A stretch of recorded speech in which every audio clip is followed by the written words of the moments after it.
Okay, welcome to the show. Woo! Series 2. Amazing. Upgrade. Very good upgrade. What the hell? I mean, I have to shout out to our man behind the curtain, Beto, for hooking us up. If you're watching this, I mean, geez, this is insane. So I'm excited. This is going to be cool. It's going to be fun. So as I was saying earlier, I feel like we're on the Enterprise, the Star Trek Enterprise. I'm looking for data. Going, I feel like beam me sometimes. Up. But yeah, so we thank all of our listeners so far that have taken the time to listen, and hopefully you've learned some cool facts and information just as we have. And we have listened to your feedback. So hopefully the sound will now be crisp, smooth, and clear. Oh, yes. And obviously, if you are watching, then that's cool. We're now on YouTube, so please do subscribe, share the knowledge, share with your friends. It's all about sharing and enlightening people, really. That's what we're trying to do. So, yeah, today we have got an awesome guy called Daniel Zammit. I don't know if, we were talking about this earlier. Have you seen some of his stuff online? I've watched just some of the live videos. I think Daniel, you might as well come on now. Anyway. Yeah. Hey, man. So we should call you Mr. Backflip. Well, you kind of. Talk me through, my sports. Yeah. Okay. First of all, I'd like to tell you that the seats are really comfortable over here. Oh, really? So Nice. I'm just really comfortable in this position. This is good. And thanks for inviting me onto this show. Yeah. This is amazing. Love it. Started following you guys. Doing a really good job. Where do I have to start off with? Well, this actually starts. So I was going to do the intro, but you might as well do it yourself. So sports. Yeah. So what's your thing? You know? Okay. So now I'm a master trainer. Mm-hmm. I'm a fully qualified master trainer. What does a master trainer mean? So master trainer is more of a there's person trainer, and then a master trainer is sort of a little higher level than a master trainer. So the content, the stuff would have studied a bit more detailed, right? So yeah, that's the master trainer. I also I'm a graduated physical education teacher, but I never got the chance to pursue that career further. Although I do actually get a chance to every now and then teach kids. In fact, I can tell that I'm also teaching a group of kids with Down syndrome who their ages range between 15 and they go up to 55 years old. Wow. Okay. And that's once a week. That must be really rewarding, I'd imagine. Very much so. I mean, I've been doing it for now 6 years, and it's very, very rewarding. And basically, it's a nice class because you get to experience different things at work. And you realize that when working with participants with Down syndrome, how a routine is very important, how you've got to remain disciplined, how it's very difficult, and that's why kudos goes a lot to the parents at home, because it's very important that you keep a particular routine schedule, because they really need to follow it, right? So, and over the years, over the time, you see how they get used to you, certain drills, it takes a long time to teach a particular skill, but then once they actually acquire it, you'd see how easy it becomes. Yeah, okay. Well, that is the most beautiful thing. So yeah, PE teacher. And going back, I mean, my sports career started when I was 6 years old. I started with martial arts. Wow. Funny fact, it was I was at school. I mean, a lot of people pass through bullying, and I passed through a time when I used to be bullied after school. And I remember I received this sort of brochure magazine at home, and I see this guy just doing a flying kick, and I'm like, I want to be this guy. I want to be just like this guy. And funny enough, my parents knew him, and we spoke to him, and it's like, all right, so basically you just need to start on these days and times in this location. And I signed up when I was 6 years old. But the funny thing was that everyone, I mean, myself, I thought that I want to learn how to fight. Yeah. The good part was that I learned how to defend myself. And based on the dojo code, so when there's a particular code of karate, it was always to prevent that in a fight there's never a winner. So the most thing they've got to do is try to avoid a fight, and you're always there to defend yourself. Well, I mean, that's the whole point of martial arts, right? That's the whole point of it. Not attacking. So I learned something. Flexing. I said something else, and I think the discipline in the martial arts brought out a lot of my inner characteristics, in a sense that I'm a very disciplined person. I like rules. I like following rules. I do not smoke. I do not drink any alcohol. I'm quite on, and it's been for a very long time. So super clean. super clean, super clean. No drugs. I mean, it built this sort of inner self in me. I mean, I do have things where I restrict myself completely from maybe, but it gives me it makes me who I am. So I'm happy with that. And then after when I was around 10 years old, I sort of diverted into football. I used to, it was a trend that everyone was doing football, and I wanted to fit in the school team. So I started training with the local team. Which team is it? Birkirkara. Okay. I started as a player. And then at one point I had an inter-school tournament, and I was placed goaler. And funny enough, we were playing against the coach who was coaching me at Birkirkara, and he told me, like, why did you play goalie? It's like, because I love playing goalie. Like, okay, from next training session, you're playing goalie at Birkirkara. Okay. And I was started playing goalie, and that's when that's sort of after 2 years, I sort of changed my life from football, and I went to handball. Oh, really? 3 years. Do they have handball in Malta? They do. Oh man, have you seen? No. Man, I love it. At the 2012 Olympics, I watched. It was the first time I watched live handball. It's ridiculous. Amazing. It's so aggressive as well. It is the second fastest game in the world after ice hockey. Is the ball itself was quite small? Size 4, size 5. Is it sticky?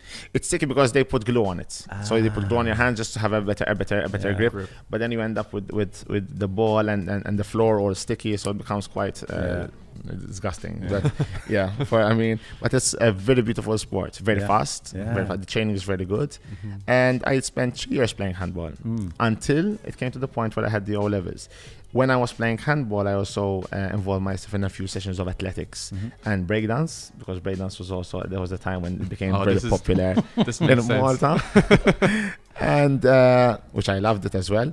And then at the age of 15, 16, when the O levels came and I couldn't keep on attending the handball, that's when the time when I sort of changed my sporting career again. I went back to martial arts, so it was a time when extreme martial arts was coming into fashion, so they were combining a mixture of gymnastics with martial arts. So like MMA or a little different? Little different. They were like more compact. For example, they do a backflip and then all of a sudden they go into a kick. Or they form this kata. Just your standard backflip into a kick, And it was really good. And so I decided to start gymnastics at the same time at the age of 16. Okay. And then again, I did another 2 years combining both gymnastics and martial arts. Is that quite late to start gymnastics? It is late to start gymnastics. And is there a benefit to starting later, or is it more a hindrance? It's more hindrance. I would say that certain skills, especially for example flexibility, you can develop them unless you are genetically already flexible. It is easier to start when you're still a young age, where your joints can take a wider range of motion, rather than starting at a later time, because as we start growing up, become stiffer, we spend more time sitting down. So when you're a student, you spend a minimum of 8 hours, all the time sitting down, reading, writing, doing what you're supposed to. Joints stiffen up. So and in fact, we realize that as soon as girls hit puberty, they become it's also their body kind of grows, changes, and that's the moment where they already start becoming stiffer than they were pre-puberty. Really? Wow. So it's an important fact about girls. Wow. So I started at a late time, but I always wanted to do the backflips, do the front tucks. I always had that passion.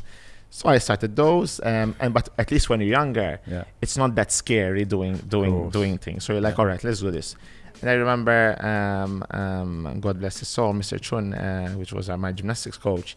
He told me, okay, so the first time I learned the backflip, I'm like, yes, I learned the backflip. He's like, excellent. Now do that for 50 times. And it's like you have to repeat that backflip for 50 times in order to make it part of you. I'm like, okay. And the next day I woke up so sore. I still remember the time I was so sore after doing 50 backflips, because it's a combination of power and core and tightness. Your core and you have to pull your knee so fast. I'm like, okay, another one. And then the next day I could barely laugh. I could barely just open up. It was so, I can remember the feeling. But that feeling of learning something that you've been wanting to, when I was young, I used to watch like the Karate Kid and all these movies and Power Rangers. And they're like, wow, and like I want to do that. And then when you come to the point when you actually learn something that you've been wanting to learn all your childhood career, I'm like, okay, cool, this is cool. And now what's on to the next one? What's next? Yeah. And so how can, so if Stephen wanted to do a backflip today, good luck. How would you, How do you start? How do you start? I'd say it's preparing always to do- possible. First of all, I think it will be the safest to learn it in a location, in a place where not grass or the sea. I mean, at least you're with a coach, someone professional that can that there's a foam pit, Oh, where foam pit, of course. so at least you get over that feeling. Because when you're young, when you're a kid, you cannot think of what can go wrong. Yeah. Right? The more we grow, we start thinking of everything that can go wrong, except getting the backflip. So you start saying, maybe I It's your can mind. fall, hit my back, break my neck, because this might come wrong, and that prevents us from doing things we want to do in life. So when you're young, that fear sort of is out. But when you grow, like, all right, at least there's a foam pit. So if I land, I'm just gonna land in a foam pit, which is fun. And then you start, okay, so now after the foam pit, you start removing it, and then they put you on a higher level so that you can jump, but you have more time to rotate and then land on a softer landing until you actually balance it out, till you come to a very sort of good surface where you can actually take off and land back onto your feet. But I mean, It's a if the long will is process. there, you get it. Yes, long process, but Yeah. it's fun. Okay. But it needs hours of practice. Yeah. Hours of practice. Challenge accepted.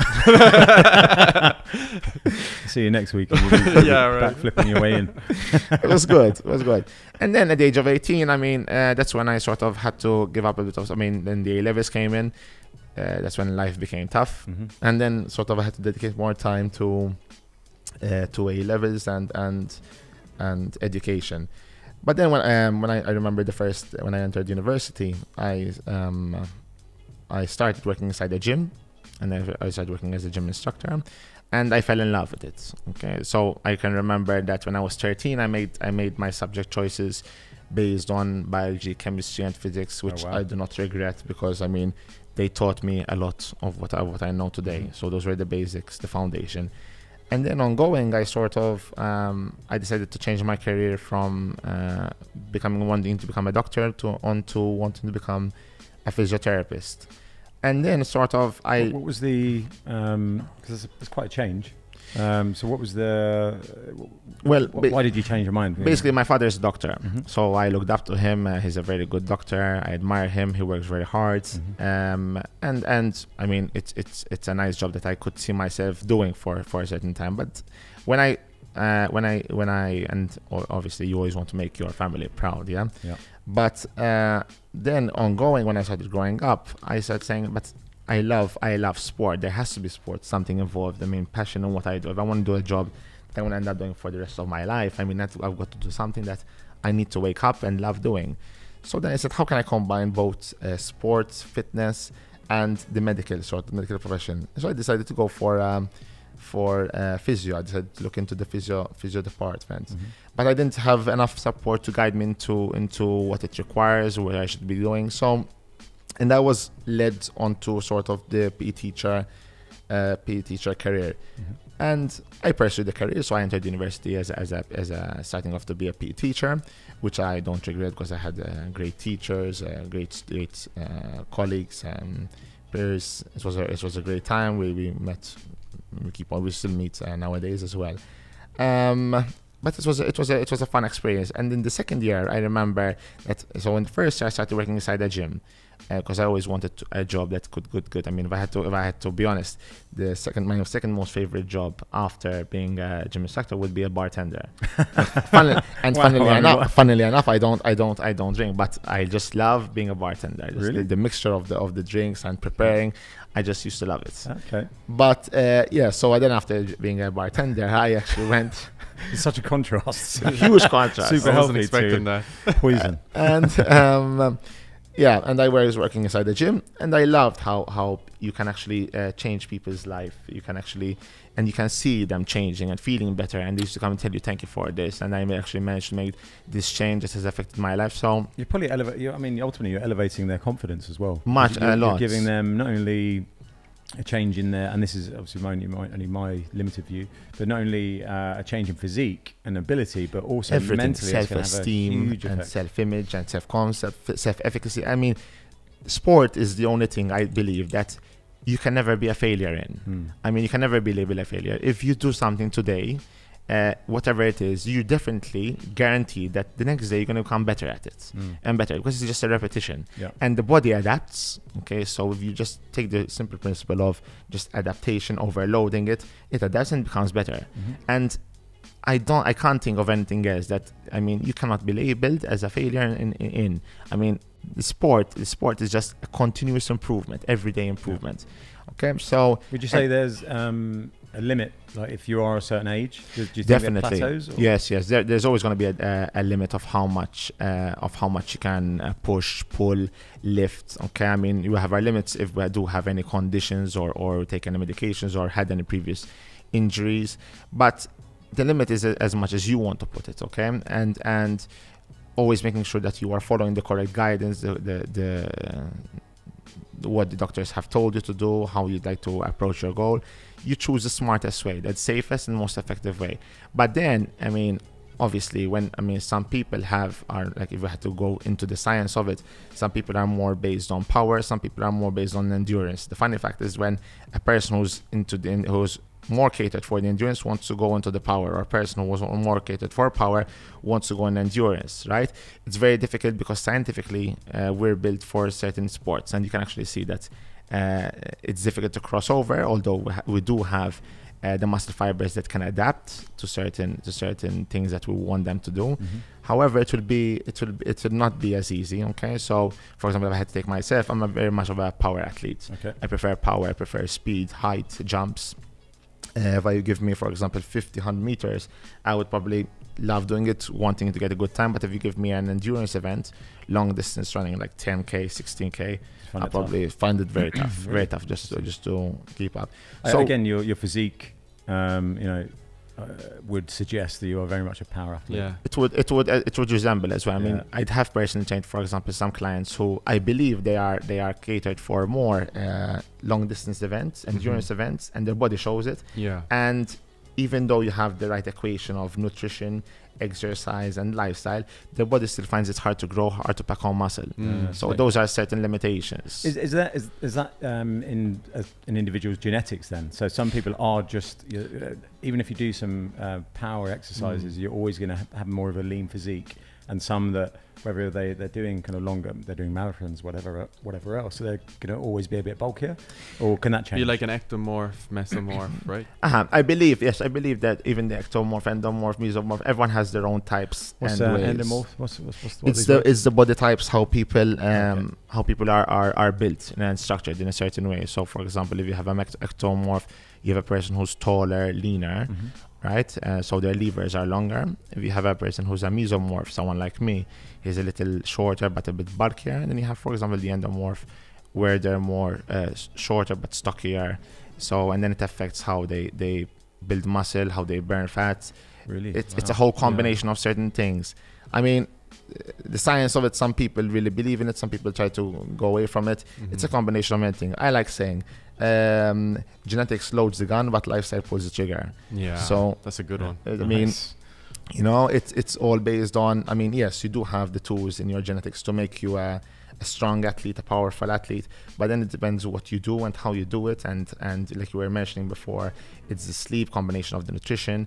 It's just putting the equation together, right? So whatever it is, we are all predisposed to having certain qualities to make us better in what we do and how we do it, but then it's what we put the extrinsically, what lifestyle has to give us. It will actually get us to where we're at. So yeah, I mean, pretty much. Nice. And so you're obviously a master trainer to a number of professional athletes, as well as some stars, let's say. So how would a typical program look for an athlete compared to, say, someone like myself? Okay. So what are the big differences? So basically, I mean, the difference between athletes and, I mean, everyone has to move the same. So between a person who can call an athlete and a person who's just a normal person, everyone's built to move the same. So whether it's an athlete or just an average person, we're still gonna having them doing them very similar tests of how they move, how they squat, how they push, how they pull, certain exercises which will be, I mean, just so that we know their body, how it functions. Right, so they'll be put under a certain test. Obviously, if it's an athlete who's preparing for a certain competition, who's preparing for the Olympics, I mean, there is a certain test, certain qualities that they'll have to achieve. So, for example, if they need to achieve more power, more strength, we'll have them doing certain tests catered for this. If it's a person who's normally, for example, a person who likes to lose body fat, we'll have them doing the caliper, right? But it will be a combination of many things. The unfortunate event is that in order to test, the equipment is quite expensive. So, and it's very, very expensive to have very good equipment for testing. So we have to work around the very basic measures. So how do you? So there's testing. So can you? Is it like blood tests, or what's the process there?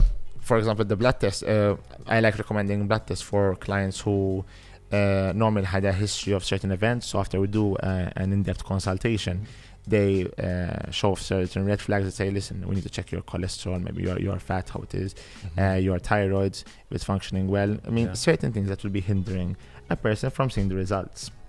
Then there could be many things, but the easiest, and I would say, I mean, some of the cheapest things we could do is normally a visit to their physician, where they'll be, I mean, we do it as well, but the physician will be more in depth, where they test their blood pressure, they they can write a referral letter for they get a blood test, or sometimes we even had them doing a bone mineral density test. Wow. Okay. So because certain factors, for example, even I remember I had this client once, she hadn't seen her period for 2 years, and that just sort of sent off a marker. I mean, she hadn't seen her cycle for 2 years. I'm like, no, we need to get this done, because there's an evidence that if the person hasn't had their cycle for a number of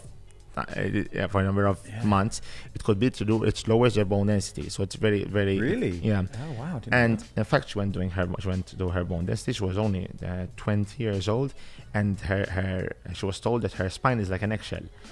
So wow. Imagine just starting off a person who suffers from, I mean, and women are quite delicate. So, I mean, to a certain extent, you've got to make sure that if a trainer is working with women, he's got to be specialized in that area. But imagine having them doing squats with the bar on their back and having the spine of an eggshell. I mean, can you imagine what or just a simple fall, or having them doing a squat jump and just having a simple fall. Yeah. So it's very important that the clients are assessed and measured after a deep consultation. I mean, the consultations are very important, because those are at least on a very basic paper. You can at least just hint off certain red flags where, listen, what happened over here, or what was done, or the injury. Had you done a proper rehabilitation? Oh no, listen, I hadn't done proper because I decided to leave it out. You know, okay, so that might stop us from achieving the next goal.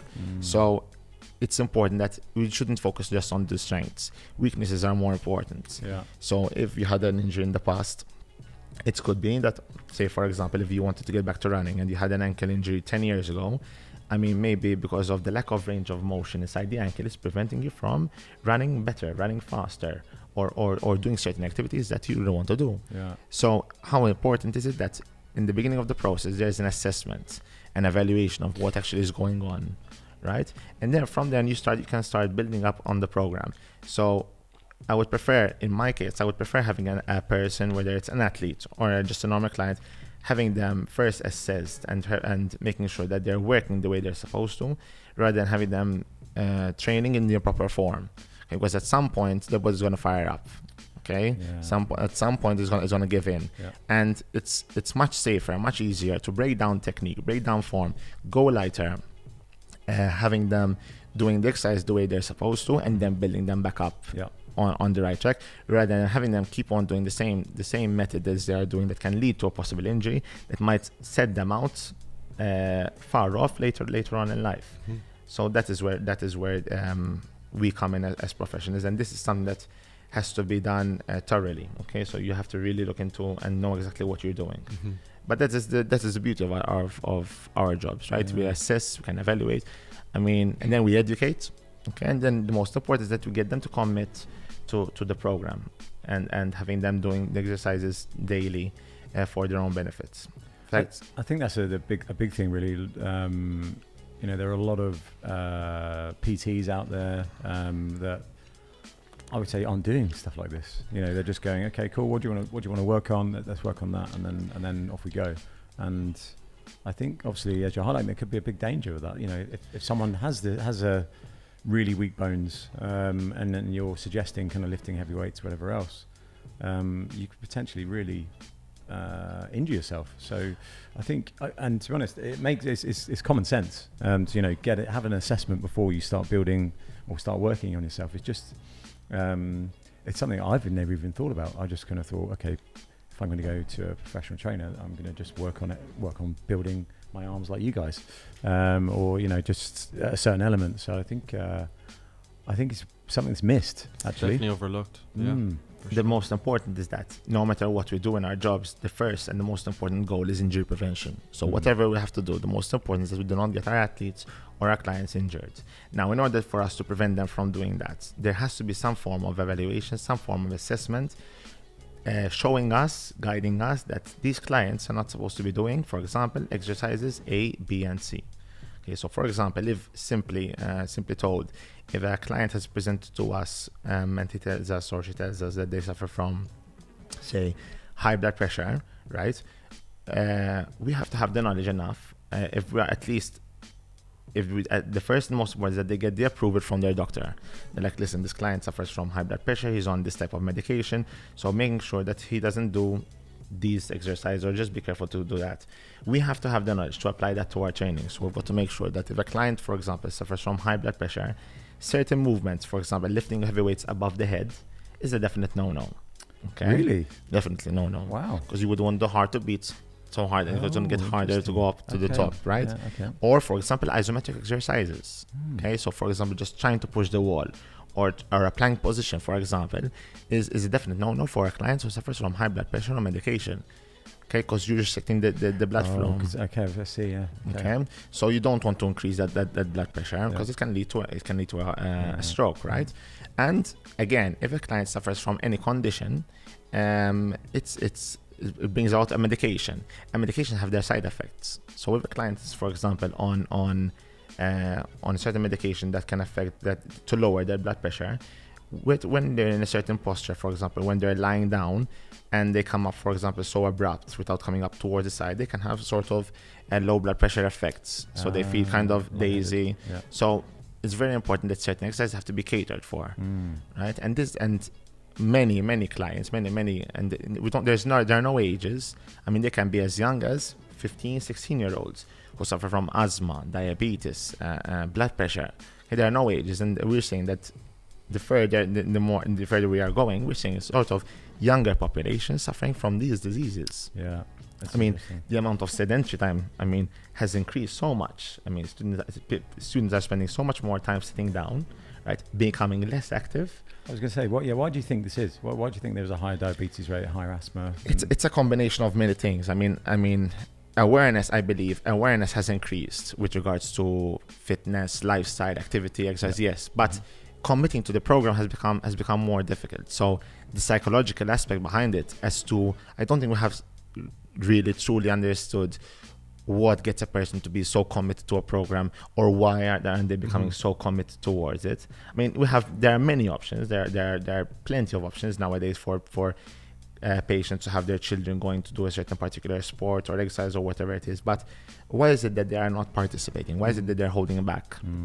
So distraction. It could be distraction is definitely one of them. So yes, they're spending more time on these technology devices. I mean, nowadays a 12-year-old has far more tech advanced mobile than I own one myself. I mean, and the problem is that I also seen, that we experience certain parents are praising, are gratifying their kids with just giving them technology advice if they pass their exams, for example. If they do pass their exams, they're showing them that their reward is extrinsic. So if you do pass your exam, you get this reward. So this is not good for you. The mindset is being, okay, I will pass not for myself. I will pass because I want to have this. Oh, I see. This gift. So I'm working hard for something that I need to achieve. That is my only success. But if I don't pass, then I'm a failure. So it's almost highlighting we need to kind of change the mentality with regards to the reward system. So it's like, you're being rewarded with the knowledge, rather than here's an iPad because you've just got an A. It's like, no, what are the benefits of you getting an A? It's now that you know all about this topic and you can put that to good use.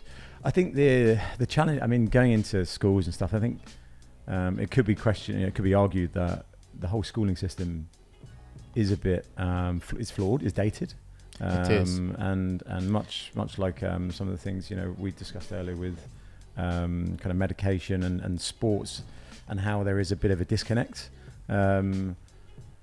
It could be the same in schools, because everyone is taught the same, and everyone is an individual. So there may be certain things that, even how Stephen and I, how we maybe learn things, you quite enjoy reading books. For me, I find it more of a chore, but I do enjoy it once I get into it, but it's just not a natural thing. So, and this is just two individuals. So imagine taking that to a school of 30, a classroom of 30.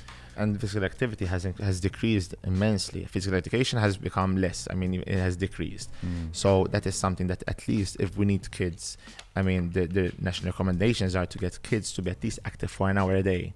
Okay. I mean, an hour a day, that is how we need to push, because they're still developing, they're still growing, their bones need that impact. Is that not and you're probably more privy to this than I am, but all I can reflect on is when I was a kid. But we used to be out when I was between the ages of, let's say, 8 and until maybe 15. I'll be out all the time, running around, like playing football for 6 hours. But what's changed? What's changed? Technology. I mean, technology. There are more cars in the street. There are more I mean, there are more building sites. I mean, the place has become less space to participate. Sure. I mean, but funnily enough, now I mean, and this I've seen ever since we've been on with the COVID. I mean, I've seen more families with their kids participating in activities that are outdoor. So they got so bored of using the same technology devices at home, so bored at home, they actually got to the point where they started using their bikes again, started using their balls again. I mean, doing things where it's sort of building the family thing again. Yeah, which is really nice to see. Which is nice to see. Yeah. So we can't blame that cars and pollution have taken over to the point where we're saying, listen, these roads are not safe, take out the bikes, but it's an excuse. It could be also an excuse, right? So and there needs to be a push in the amount of time dedicated to physical activity inside the schools. I mean, that is where they spend most time, and we have to understand what keeps a person, a student, back from participating in physical activity. Maybe it's because they are obese, maybe it's because they've been bullied, maybe because they never get a chance to pass the ball or catch the ball. Yeah. Okay. So there can be many things affecting the participation of the students. And apart from that, it's also, I mean, not every student likes participating in a sport where they're not so good in. So it is one of them. It can't be that, that because you're gonna be if you're always doing football, that you're gonna have the good players, you're gonna have the bad players. But then that's where you start. If you are always relating physical activity when you are still young, you're relating physical activity to being a failure because you were never chosen, you were never placed on the good team, you never got a chance to kick the ball, you were always scolded for passing bad, or you were bullied within that sort of, you grow up with a mentality that as soon as you think of physical activity, you're thinking failure inside your head. You think of it's a negative vibe from a very young age. And this is the problem. So if you instill negative vibes into students that are still trying to increase their physical activity just for their own benefit, but you made it in a point of a competition, sort of, that's already building up a negative taste towards exercise. Yeah. And something that I've seen in the past as well, which is not something I can really approve on, is there are certain parents who become very, very sort of pushy onto their children, that they want what they wouldn't have achieved themselves in the past. Okay, so they're kind of, they want to see they're trying to drive them, even though it can, their intent is maybe good, but it's actually having. But then it can turn onto a very ugly side. So they become more competitive. Is there a danger though? Because you can see, I mean, you've got the snowflakes at the moment where there's almost like a sense of entitlement because they've been rewarded too much or been told that everything is good rather than. And this is only my view, and I don't have kids yet, but I think you need to fail sometimes. You need definitely. To, I mean, you need to be like to fail to understand. I need to work harder. Not everyone's a winner. Yeah, no, but that's why you've got to teach them what failure is, and it's very important that every student, every person in life has to understand what failure is, and that you embrace failure as part of your growth. Yeah. I mean, if you don't understand what failure is, how can you ever? I mean, if you can never grow. Yeah. Because then you'd be afraid to taking up new challenges. Yeah. Yep. So it's building up. Okay, and even when they're young, it's very important that you teach them how teamwork is done.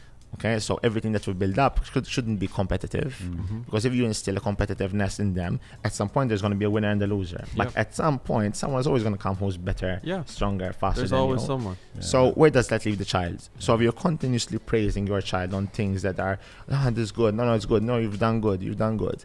At some point, when he's going to find something that's going to be too challenging for him, he will either try it and fail and then opt out completely from it, or never try to achieve anything higher. It's just a feedback loop to improve yourself. That's the way I see it. But it's tough to instill. And one other point, I mean, if you think about if a society promotes PE education, it has the best ROI, you know. Moving forward, it'll, you know, minimize health problems. The health system will get better. We won't be bombarded with taxes, etc. It's a long cycle, but in the long term, this is stuff that we should be really thinking about. Certain things need to be compulsory. If I would had to advise, there should be kind of a program that will help, that is done every day. Okay, so it can be within the break, it can be before the assembly, it could be in the morning, but a compulsory program where students need to participate just for the fact of making their health much better.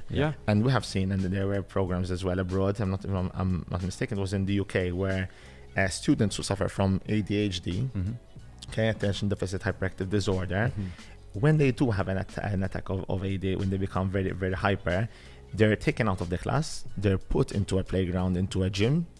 Okay. Really? Wow. They actually give them a gym workout, and they relax so much, they become so much relaxed, their focus can be restored. So then they're put back into the class. So when they see that they are actually they're losing their attention because they're becoming too hyperactive, they're drawn out of the class, put inside the gym on a program, specifically with the PE teacher or whoever is in charge, gives them a chance to let it all out, and then they're put back into the class, restored. Unfortunately, you see a lot of them people who have ADHD take drugs. The first reaction is, give them a pill. Just give them this with speed. But our ancestors have been doing the same thing over and over again, and we just need to kind of find them roots within new technology. There's a hybrid balance that we need to find. And I think going back to your, you know, there should be some form of fitness every day. I don't that doesn't always mean physical. I think there's obviously something we've spoken about before. Just teaching. You know, just the wellness side. You know, have some mindfulness. Have a session of meditation. You know, getting kids to do stuff like that really early. Teaching them just how to eat, their portion sizes, the quality of food, even simply, for example, just health and hygiene. For example, brushing their teeth, how much it's important. When they're eating, not to be watching television, for example, because it makes them forget how to chew and taste their food. Right? Oh, really? Wow, nice. all these little things that are very important. It's difficult. In Malta, there's TVs everywhere. It's so imagine. So frustrating. And you see when you go to the restaurant, you just see, for example, the kids just eating and then watching their tablet, their iPad, whatever it is. So it's very important that you teach them to stop, use a fork and a knife, cut their food, analyze their portions, get a chance to chew the food, get a chance to taste the food, swallow it, give them a chance to get full, you know, because these are all little techniques that, if implemented into the school system, I mean, they can just be just a credit, a light credit, that you're just teaching them more about becoming, like you said, mindful, right, of the situation, of what's going on, and just giving them the basic tools, which when they are going from primary onto secondary, right, they can just take with them and just can apply it. So and not aim for things that are so high up. So if we do say that we have to try and get 1 hour of physical activity every day for these, but if they manage to do just enough, 5 minutes, 10 minutes, 15 minutes, which is just active enough to give them just that little boost, it's already a good start. And giving them something that they like doing, for example, whether it's dance, whether it's just a skipping rope, whether it's just whatever it is, a normal workout, I mean, something based about that is fun, fun yet safe and effective for their health. Yeah, nice. So for people that are following you, they will be aware of this. Some that aren't. One of the things I want to highlight, what you're doing on Facebook Live, is really cool. Is your Q&A sessions, which is every Saturday morning, which obviously you did one before this, which Steve and I sneakily went on and watched you. It's a bit stalkery. But one of the interesting ones I want to talk about is exercise and lifestyle modifications for people that are overweight and obese, because I think this is always the link, right? Where if I'm overweight, I'm already I'm aware of it, and there has potentially some damaging effects on my psyche and you know my mental health, because I'm thinking, okay, I want to be looking fit and healthy like you, but I don't have the tools, I don't have the knowledge, and I just don't even know how to even start. So where, you know, for someone in that position, how can you initially help them? Or what kind of things can they at least start with to then start putting them on a better path? Okay, so first and most important thing is that you have to realize that obesity, overweight doesn't come overnight. Okay, it's a process. It takes time. Some people, as you mentioned before, some people are predisposed with the genetic inheritance of the obese factor. I believe that, and it's shown, it's proven that they carry certain genetic factors that make them overweight, obese, or very difficult to lose weight. But then, as we mentioned before, and I'm going to say it again, genetics loads the gun, but lifestyle pulls the trigger. So it starts from a very young age. And as toddlers, we rely on our parents, or our guardians, or whoever is taking care of us, to guide us, to lead us into the best ways forward. So portion sizes, quality of food, trying to reduce the amount of sedentary. Those are certain things we do not have control over when we are young, right? So we leave it into someone else's hands. So that's an important start. We can also go further back. We can say, for example, even during pregnancy. Okay, just the pregnant mother has an influence of what she's taking as a nutrition that can also affect the infant when it's still inside. But then growing up, okay, it's very important to understand that being obese can be just a state that you can still be overweight yet be healthy. So being obese has the most important that you don't let other comorbidities come out. So for example, if you are just overweight, borderline obese, or you've hit the obesity, you try and prevent becoming diabetic, you try to prevent being hypertensive, so higher blood pressure, you try to prevent damage to joints. So that is the goal, right? And that is where you've got to start off with. And then once you find the right tools, so you find the right person to try and motivate you to get started, the most important is that you have at least support. Support is one of the most important things. I mean, everyone has a relapse. I mean, everyone starts off on the right foot, everyone starts off motivated, but at some point in time, there's going to be a tough time when you feel that you want to give up, you have plateaued, you feel like you want to give up, you're bored of eating the same food, you've been consistent. That's when you need the support. So people, family, friends, colleagues, whoever they are, have to be part of your system. And I also believe that having a good contact system, so whether it's your psychologist, psychiatrist, GP, personal trainer, dietitian, whoever is in the same process. So if the client is in the center and he has his contacts, that if he's feeling bad, he can contact his psychologist, his psychiatrist. If he requires another fitness session or some guidance, it's easier for them to reach out. The chances of them being more successful is going to be much easier. So it's very important that the client is not left alone. So that is a very important start. And even when they relate their problems to other people who are obese or who have overcome their obesity, it also helps. So associations, Facebook groups where people have passed from certain events, moments where they fell down, and they start helping one another rather than feeling sorry for each other. And that also tends to help as well. But the most important is that I have seen, and I know many clients who are overweight and obese, yet they are much healthier and fitter than certain clients who are of a normal weight.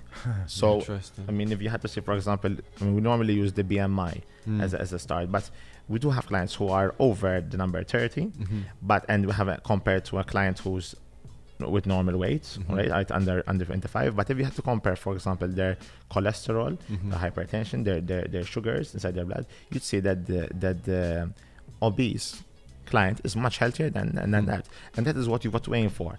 I mean, you might not always bring down the weight completely as much as you dreamed of, but do not let it be the thing that will put you off. The most important is that you have everything functioning the way it's supposed to. So your blood is working the way it's supposed to, your lungs, you have reduced as a huge amount of weight, There are support systems, but for example, there's bariatric surgery, there are certain operations, but it must not be the first way out, as we were saying before. For sure. And they will not allow you to take part in these surgeries unless you have committed yourself to these lifestyle interventions. Oh, really? Okay. So they're going to give you a 6 month plan, and telling you, listen, you've got to try this, you've got to make sure this, you've got to lose a certain amount of weight before you actually are allowed to do this part of this operation. This is things like gastric bands. Exactly. Which does work. I've got a friend that she did that, and it does have a huge impact. But then it just obviously what she could eat was really limited. Exactly. The size of what she could eat. Wow. Plus, you've got to see the side effects, the long-term side effects. Yeah. Okay, so there are certain things that you got to and then you got to start taking more vitamins, more minerals. So making sure that you are not undernutrition then. Oh, of course, because you are ultimately limiting what you can take in. Yeah. Exactly. Yeah. So that is the most important about the person becoming obese. But then it's a combination. So if at least goal of becoming more active during the day is very important, so that there's you're carrying around less weight, right? You also so is there an example? So say get me from my armchair to kind of moving. So is there any as simple as going for a walk for like half an hour? Is that useful, or is that? We always start to say being active. Yeah. So even if it's just doing normal things around the house, really? things that you are not used to doing. Yeah. Okay, if you're not, a person I've seen a person who's been very, very overweight, over 200 kilos, just sitting down waiting for food to be passed, life to just go from the bed onto the sofa, on the couch, right? It's just doing more things. So just imagine yourself carrying 100 kilos, just a few steps. Look how much energy that takes, right? So they're going to be burning off calories. They're going to be doing energy. They're going to be using energy for work. Yeah. But obviously they will not go for long because something is going to give in, right? So the start is very important, but aim low. Okay, so you start from a few steps a day. I wouldn't recommend a person who's so much overweight, who hasn't been out of the house for such a very long time, to start and doing a 30-minute walk, because the chances are that you'll either get injured or you'll hurt, or the amount of soreness the next day will put you off. So don't aim too high too soon. Start as low as you can. Very basic goals. Okay, even if it's just a few minutes every day, and you build up on that. It takes time. As we mentioned before, you are not overweight. You are not overweight overnight. Okay, you become overweight. It's a process. Okay, and you've got to reverse this process nice and slowly. Plateau is going to be a normal thing. Yeah. Okay, you're going to have weight loss is never a straight line. So at some point, your body's just going to plateau. It's going to hold on to what it has. It's going to think to itself, oh, what's going on over here? Oh, so okay. So she's still taking in more nutrition, but at the same time, she's not using it. So it's going to play around a bit. But the consistency, the hard work, the dedication, and the continuous drive to eat healthier, to become more active, to participate in events that before you couldn't participate. Yeah. So even just simply going abroad, going to certain places that require you, that you always wanted to go, but you cannot. And we're forgetting two of the most important things, which is depression and anxiety. Because any condition can be depressing and can cause anxiety, because it hinders you from doing certain things that you really want to do. So even just simply getting out of the house, but you cannot do it because you are overweight, and you're so paranoid that as soon as you set foot outside the house, everyone's going to be looking at you, everyone's going to be judging you. So that puts you in a state of anxiety, right? And the anxiety continuously daily can lead you to another set of problems. So it can lead you to high blood pressure. So now you're on a new, it's just like a toxic on another medication, right? And that now because you're furious, because you're suffering from hypertension, you cannot do certain other things. So now you're double furious, and it becomes everything. And you start eating more until you start developing diabetes. Right? So it's a combination of many things. That's why it's very important that when working psychologically with clients who suffer from any type of condition, it's very important that the goal is to try and reduce medication. So don't set huge parameters, set small goals, try to be progressive, okay? Right, so we like using the term SMART goals, okay? Specific, measurable, achievable, realistic, time-bound, and make them so small that they are so good so easy to achieve that they make you wanting to do more. Yeah. Wow, it just seems like it seems obvious, but when you talk about it like that, you're kind of constantly on a downward spiral, and it's quite easy to get there, really. So Yeah.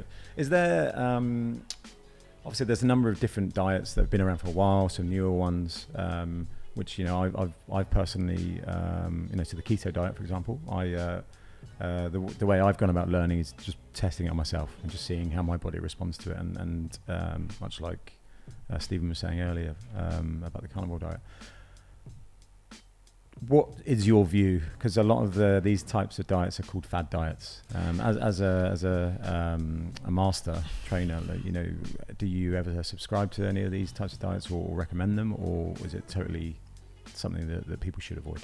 When it comes to diets, I like to say there's no good diet or bad diet. Mm-hmm. There's always, I mean, diets cross over one another. Mm-hmm. So it's always going to be a combination of more veg, more meats, less meats, whatever it is, right?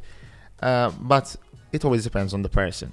Okay, mm-hmm. So there's the blood type, there's the ketogenic, there's the paleo, there's the Atkins, there's so many diets, and there's intermittent. Yeah. I mean, people find it very difficult to be put on a diet, because at some point we know they're going to come off a diet. I see, yeah. Right? So every diet is going to be good. The most important is that you take the essential out of it. Mm-hmm. What have you experienced when you ate more veg, more fruit, mm-hmm. when you drank more water? Mm-hmm. What have you experienced when you ate less meat and you turned on more onto vegetables? Yeah. And what are you lacking now? Mm-hmm. Are you lacking certain vitamins, certain minerals? Are you lacking the zinc, the magnesium that you're not getting from the meat products, for example? Or if, for example, you are an athlete and you want to progress further, are you getting enough nutrients from your vegetables, from your other sources that are going to make you progress and achieve better within your sport? So whichever it is, and this always has to be done under a dietitian or a qualified nutritionist.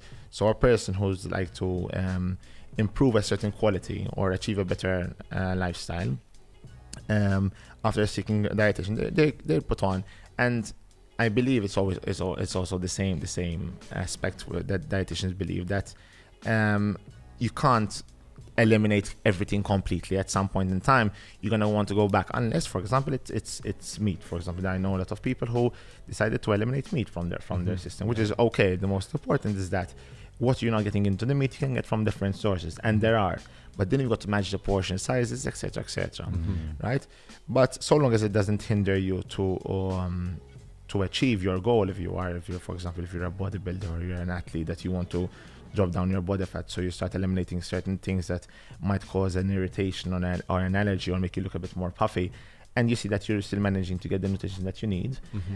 Everyone is a different case study. So 100%. Right, I would take myself, I say, listen, I know, for example, if I had to say, my body responds very well to carbohydrates. Same. So as soon as I eat more carbohydrates, my body sort of looks much bigger, much better, much stronger. I feel I can do so much more on carbohydrates. As soon as I eliminate the carbohydrates, my body just sort of reduces its mass. Really? I become more lean. More but lean. I feel I need my carbohydrates. But then I speak to many clients, they say, listen, after I consume carbohydrates, certain pasta, bread, whatever, I feel a huge fatigue, tired, brain fog. I feel continuously lethargic. I mean, something is wrong. So yes, okay, then let's get tested. Or try the elimination diet, which is the cheapest, right? See how you go. What diet is that? The elimination. Okay, what's that? So it's like eliminating, for example, if you say, for example, so it's always good that you write down what you're eating and what effects you felt after, right? So for example, if you did eat, for example, bread, and up to a few hours later you felt bloated, tired, puffy, whatever it is, write down the effects. Next time you try to eliminate it, see how you go without it, and you try to replace it with something else. Are you feeling better? Yes, listen, I'm not feeling that bloated. For example, we do see a lot of people that end up, after consuming pasta or bread, they do swell up from the abdomen region. Could be many things. Could be they are celiac, could be they are gluten intolerant, could be there are many things. Is that also a case of leaky gut? Because how often are you seeing clients coming with leaky gut syndrome? It's very difficult. It's very difficult to say. And when this happens, I always try to refer them out to a dietitian or someone who can do the food intolerance test. But the easiest is always trying to, first of all, the most important is that building a good immune system within the gut. So anything has to be making sure that you have your probiotics. I believe that probiotics play a huge role. and certain foods can cause damage towards the guts. So whether it's oils, pastries, whether it's even if you are allergic, say for example, if you are gluten intolerant or celiac. I mean, if you are celiac, for example, it literally eliminates it's sort of like an autoimmune disease. Really, it damages it damages the lining of the intestine. Really? So it actually prevents you from intaking certain nutrients that are needed, for example, for calcium for bones. Right? So how important is that you actually speak to a profession that actually does the test for you to see if you are celiac, to eventually say, listen, I am celiac and I need to stay without, for example, the gluten. Or if you are yeast intolerant, right? It can, I mean, these are many conditions that we're saying that the further, the more time is going, people are becoming more sensitive, hypersensitive to these things. Could be the additives, could be the preservatives, could be the coloring, could be so many things that just can cause an allergic reaction inside the body or irritation that only professionals then can guide them as to what they can do in order to improve their system, because we need to have a healthy gut, because we need the uptake of nutrients. That's where it comes from, right? Into the blood system. One of those things as well that I've been, and again, I haven't done extensive studies on this at all. Again, it's just something I've been doing on myself, is separating my carbs and proteins in meals. So what I mean by that is obviously the modern diet is you have your meat and 2 veg, which one of those may be potatoes or rice or pasta with a protein. Now the problem is with that is that the starches are typically a lot easier to digest. Now when you mix them in with proteins, everything is digested because it just thinks it's all starch, and then it goes goes on the journey in your digestive tract, and because the protein hasn't had enough time to be digested or break down, it's just rotting. It just rots in and this is why there's more flatulence, where people fart and everything else after like having a roast dinner, because the meat and the potatoes, obviously the potatoes is fine, it goes straight through, could be digested pretty quickly, but the meat should remain in your stomach and break down before it starts that journey. And I think that's where something I've definitely noticed, where I've now, not always, but 9 times out of 10 I'm totally separating these, so I won't have potatoes with my meat, or I rarely have pasta now, or if I have rice, I just have rice. Like with the curry, for example, I wouldn't have the curry with rice, I just have it without. And I've just noticed that I don't have any bloating. I never get any bloating anymore.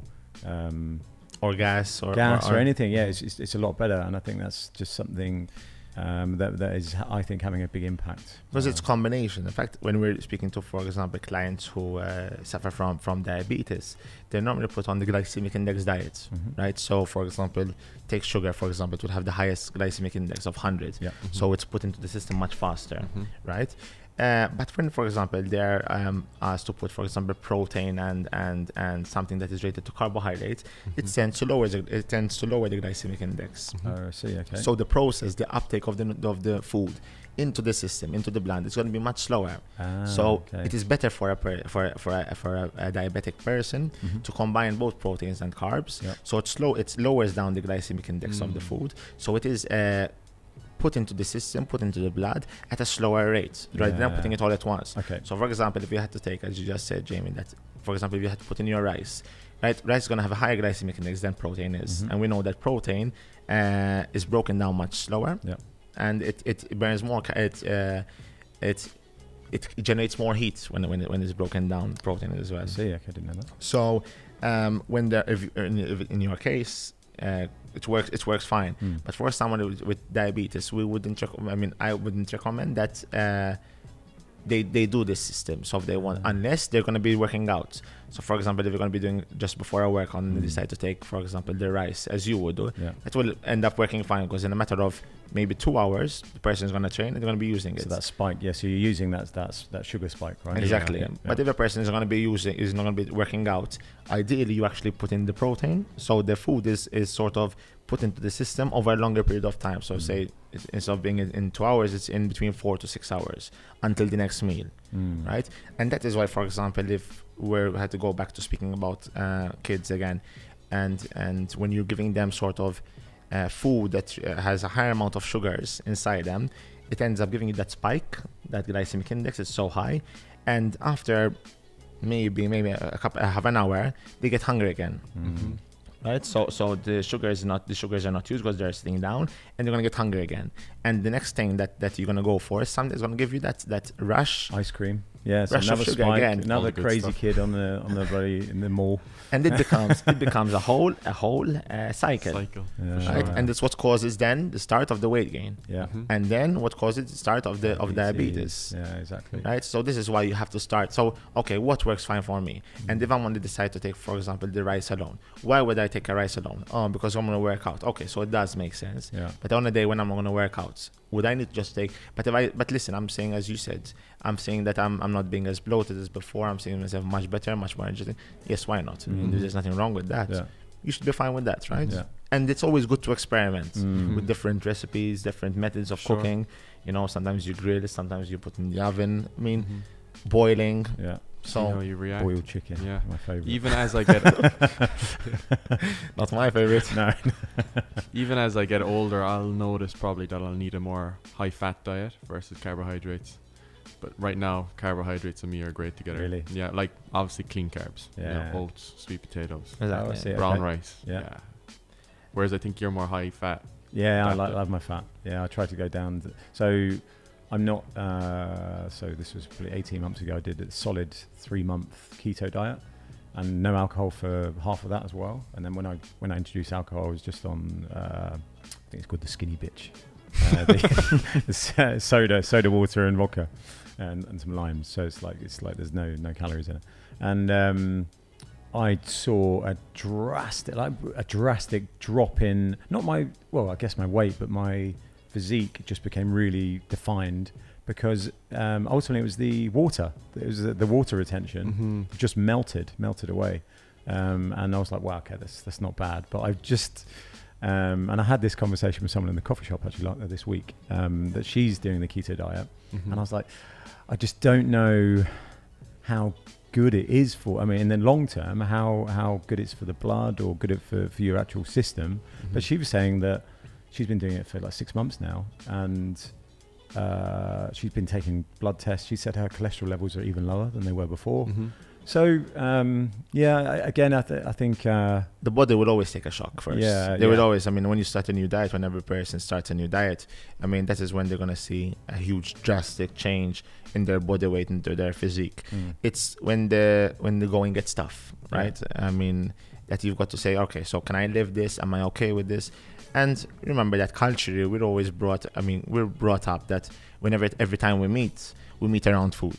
especially the Maltese. The Maltese are always based. Listen, if we're gonna meet, Maltese, we're gonna base around that. It's gonna be in a restaurant. We're gonna order the coffee. A coffee has to order something else. So it's culturally, it affects us as well. True. Right. So even if just simply we're invited over to people, whether it's Christmas or Easter or weekends, normally people take whether it's sweets or soft drinks or.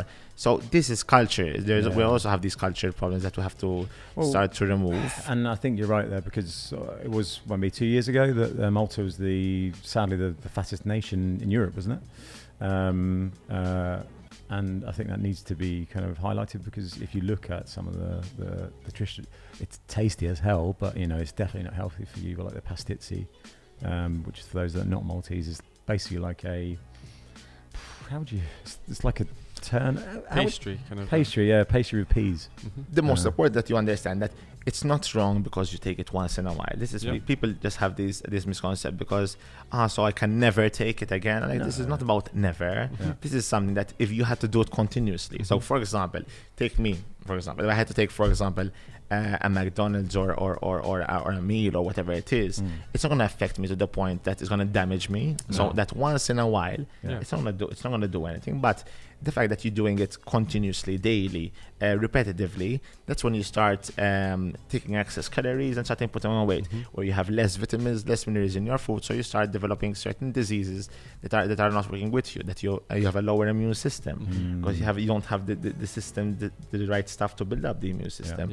Right. So it's something that is continuously, and we have to be ready to understand that we are always going to be up with something. So whether it's a wedding, whether it's an event, a social gathering, are you willing to eliminate all those things out of your lifestyle? If you're okay with it, Go ahead with it. But then you've got to say, listen, it's not something that if I go and I decided, so whether it was a wedding and end up taking something, it's not going to ruin my whole process. It shouldn't be the point where I have a huge relapse and I've got to start from the beginning again because I'm feeling so bad. Because this is what people do. Yeah. They end up feeling so bad for themselves, so pressured, so pitied that I ruined everything now. Now it's not worth keeping what I worked for. So I'm just gonna go, like smoking. When a person it's not because we don't. I believe that a person shouldn't stop smoking cigarettes overnight. Right? It's a process. Remember that a cigarette is something that a person looks forward because it's kind of a pleasurable thing for them. So if you just take away that pleasurable thing, in fact, we see that a lot of people who end up cutting cigarettes out overnight end up gaining weight because their body goes haywire. Right? It was a hormone release for them. It used to release the endorphins when they used to just relax, And what happens that exactly after they just stop the cigarettes, they end up becoming more anxious. They become a bit more nervous, ending up eating more food because then they just want to satisfy their hormones with just food, and they start increasing the weight. And at some point they give in again, and so for example they take one, they end up going back to either what they were before or worse.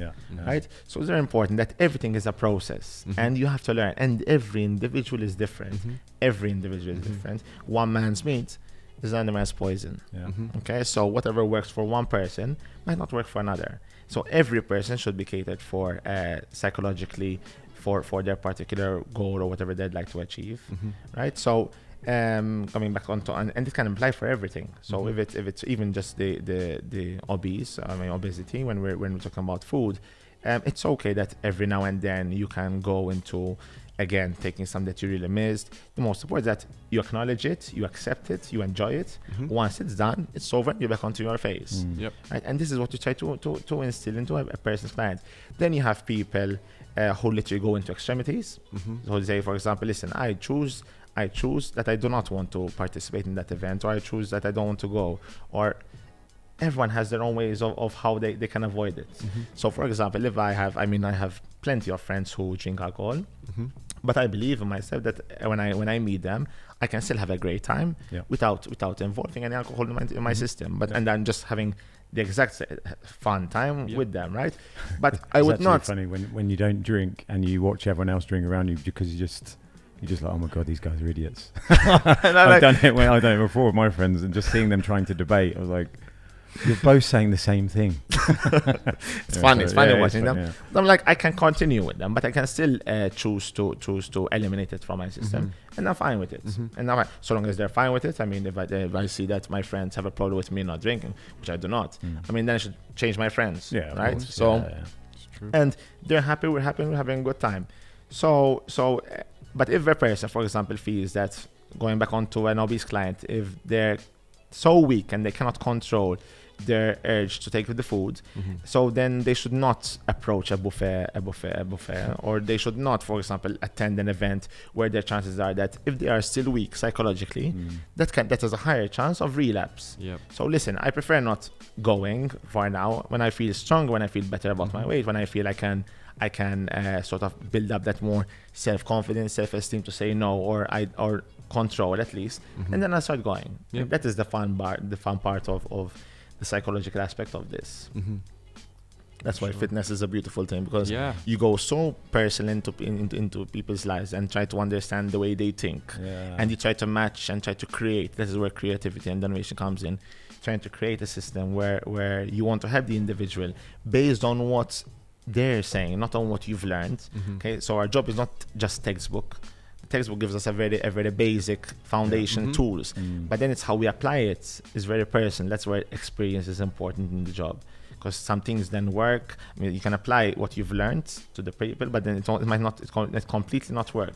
And then you've got to eliminate everything and then start over. And then you've got to be mindful in what you said, what you did, what worked, what didn't work. So it is a continuous thing, and that is why it is very important that personal trainers out there have to keep on working on their CPD. Okay, so they continue learning professionally. CPD is continual professional development. Oh, I see. Okay. So they have to continuously, every year at least, attend a course, attend seminars, conferences, symposiums, whatever it is that is going to keep them within their game. And always being updated with knowledge. So, research papers and books and whatever it is. Applying research and evidence together, right? Yeah. Practice and evidence go together. So. Nice. Yeah, couldn't agree with you more. Yeah, it's really interesting. And what are some common myths that you come across? Common myths I come across. Okay, so lately I remember client asked me how fast will it take me to see the results? I mean, results of losing weight.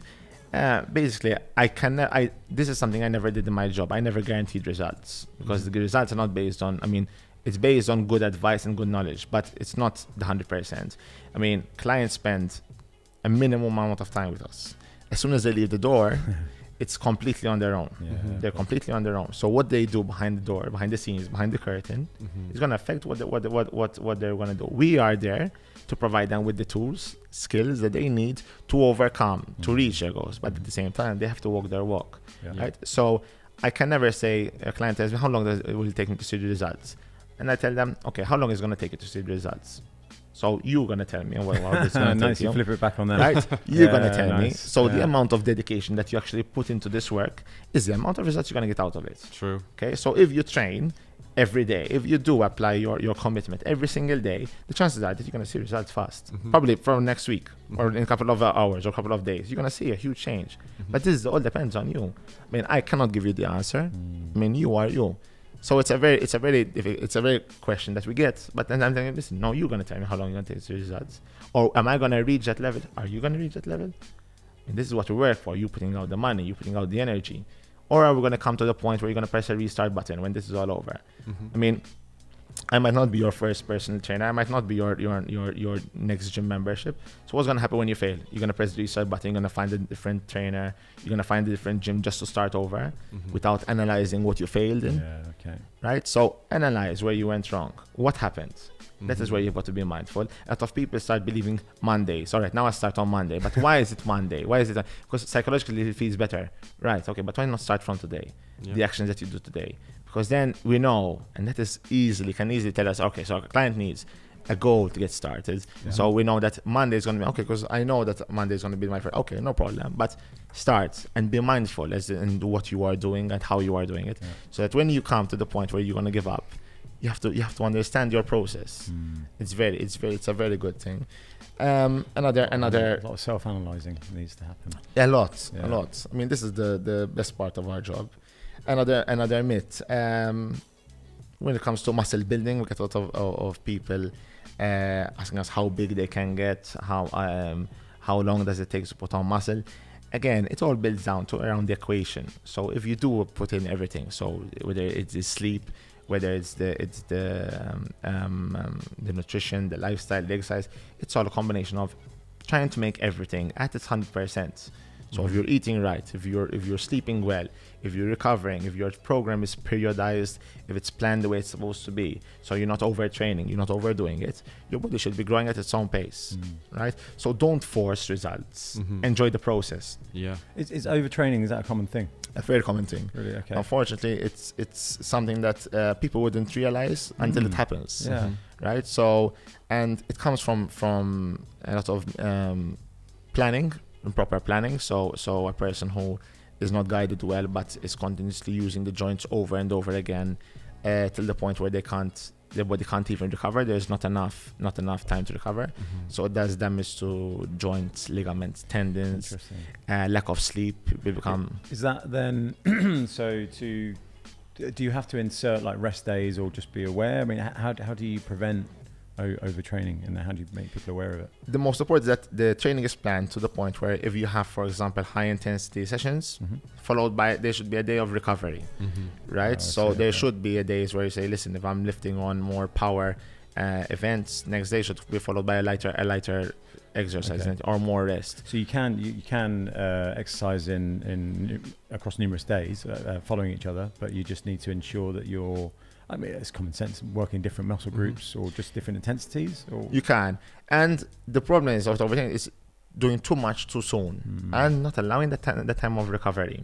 So when and overtraining can just be simple, not even getting enough nutrients to give your body what it needs to recover, right? So you are just forcing it, so you're just training and training and training, right? So for example, even in sometimes we see a lot of overtraining in young girls, for example, young gymnasts who are doing so much sports that requires so much out of their body, right? And there's a continuous impact on the joints, and they're not giving them enough time to recover from session to session, for example, and that can lead to, for example, stress fractures. Yep. Right? Stress fractures is because it's not giving enough time to get the joints back to where they're supposed to, or when they're supposed to be growing. There's not being enough time to allow them to grow. So it's very important that we have to understand fractures in the back, things like that. Or, yes. In fact, my problem is that I always had overtraining symptoms. For example, I remember when I used to play handball, we had done such a good summer of training that exactly before the season started, I had a stress fracture in my femur. Wow. It was just before the season started. I mean, you train so much, and then as soon as just before the game, how sad is that? Yeah. But it happens. It happens. That's why everything needs to be periodized, controlled, and it's a combination of many things. You have to push yourself to your level, but then you've got to give followed by rest days, followed by a good time to recover. And you see it.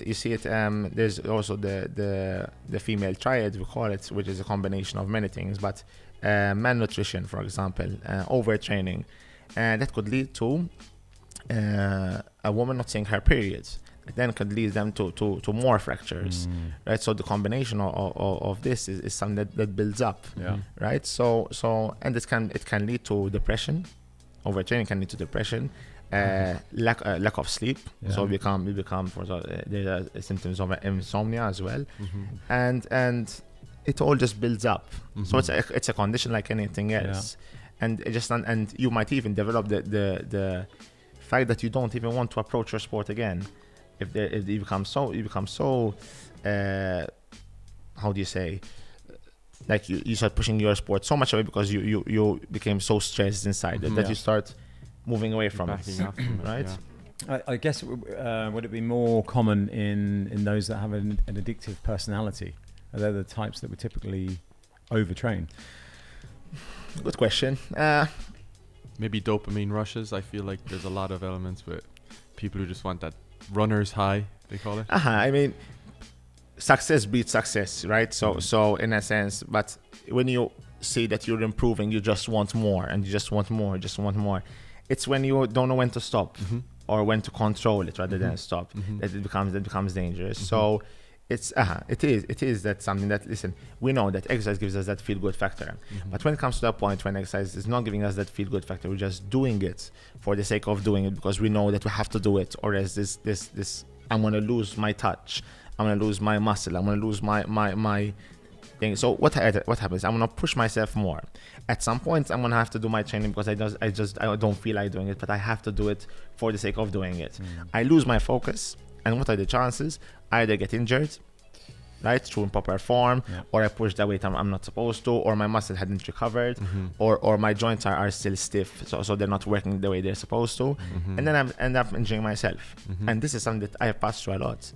I passed through that. I say, all right, I'm not warmed up well, or I mean, these are mistakes that I've learned in the past. And I would say around 85% of my injuries were mostly based on overtraining. Really? Wow. Okay. I'm guilty as well. Really? For Okay. sure. Overtraining. Lifting too much weight, training 6 days a week, push myself more and more. But yeah, it's going back to structure. You really need to take a step back, reanalyze, saying, will I take an active rest day today? Will I just rest, listen to your body? And then you kind of find the right cycle again. I can do this repeatedly, do the same types of programs, but sometimes I'll fall into the trap. So you always need to reanalyze.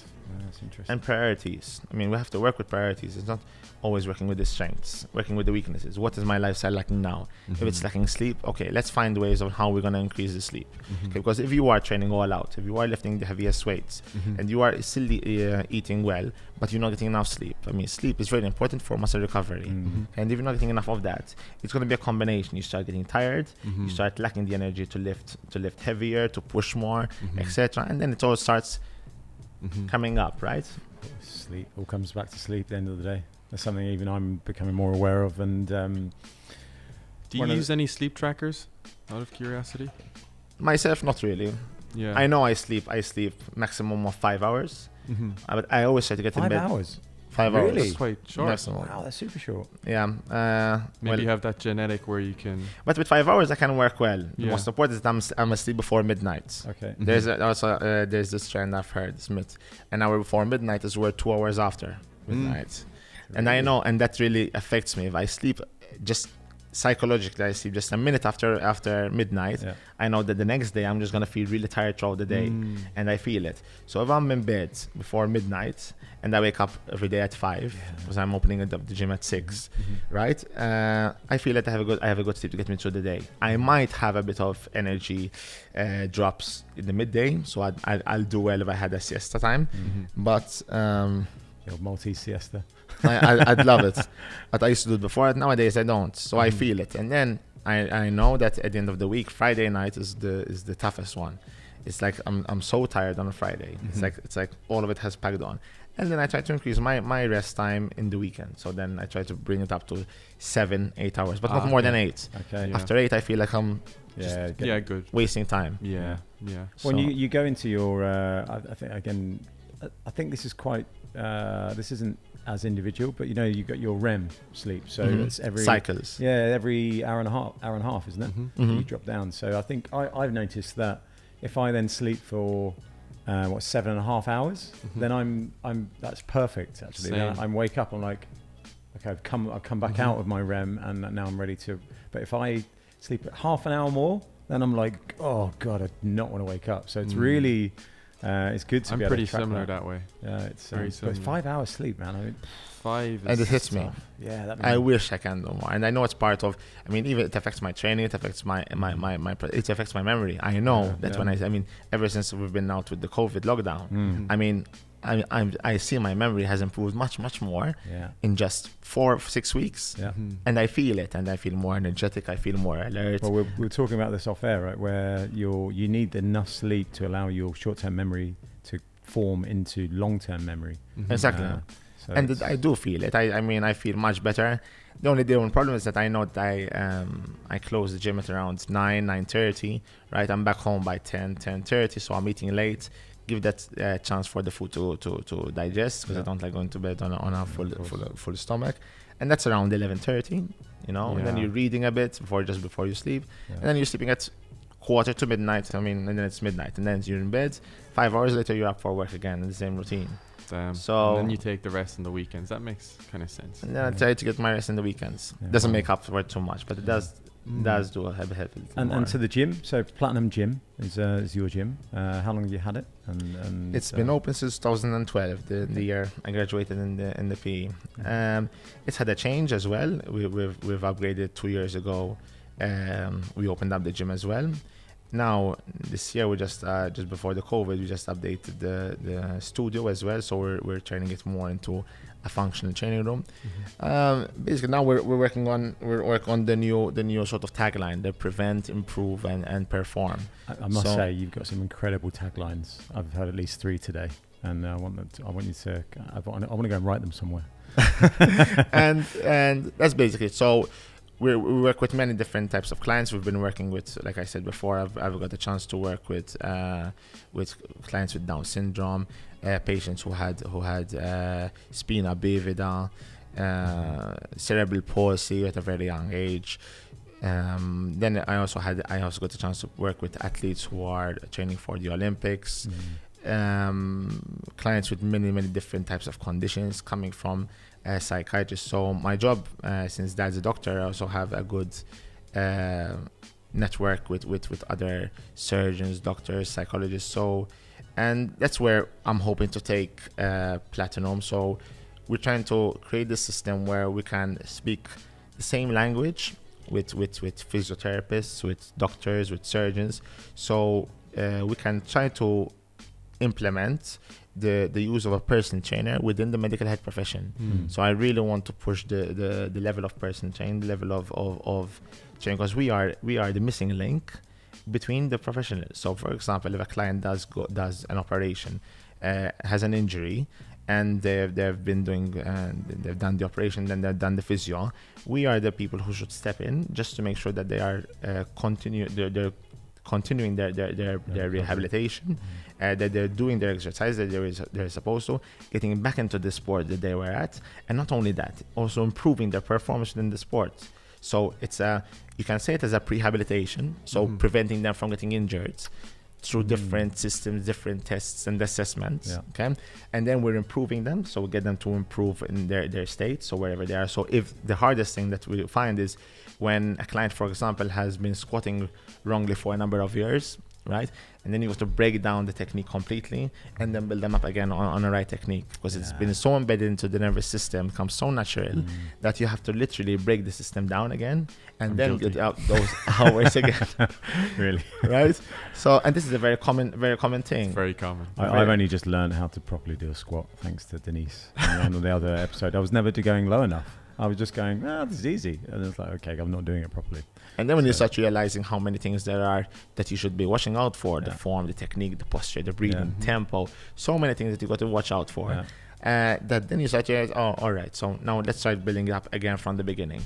And it becomes so difficult because it's been something so into their system. It hurts. Proper squats hurt. Exactly. Because I hate them. And we'll see that so many people have been not using their muscles for such a long period of time. You know, for example, they forgot how to use, for example, their back, how to squeeze, because they're so much always on the computer, tablets, mobiles, and rounding their shoulders, so they're tightening their chest, their arms, that they actually forgot how to squeeze their shoulder blades together. And people, and we see it, like, okay, squeeze your shoulder blades together, like, not elevate them, squeeze them, like squeeze the shoulder, and they're like, but I can't do it. Of course you can't do it, because you missed out so much over the years.